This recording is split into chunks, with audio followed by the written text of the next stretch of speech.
look full in His wonderful face,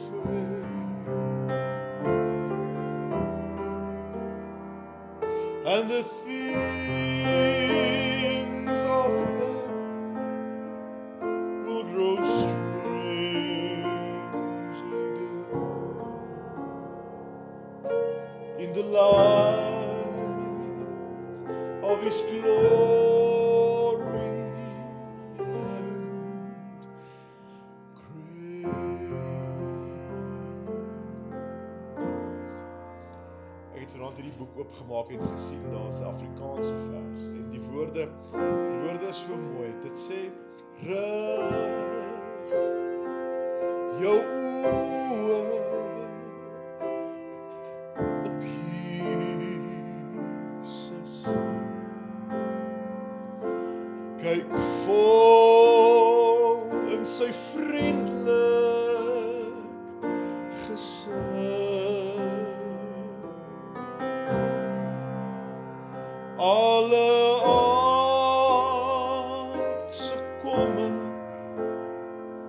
en sorg verdwyn in die glans van sy glorie en lig.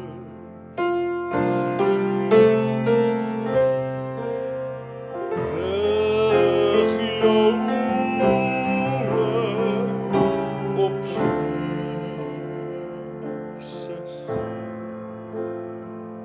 kyk vol in sy vriendelik gesig,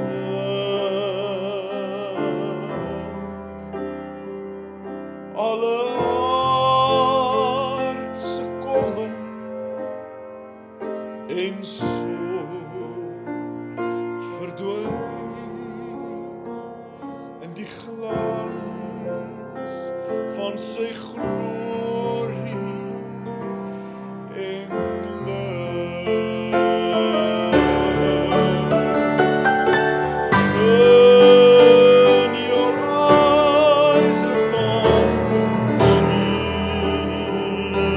Jesus, look full in His wonderful face, and the things of earth will grow strangely dim in the light of His glory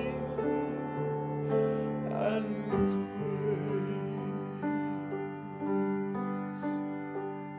Alle aardse kommer en sorge verdwyn in die glans van sy glorie en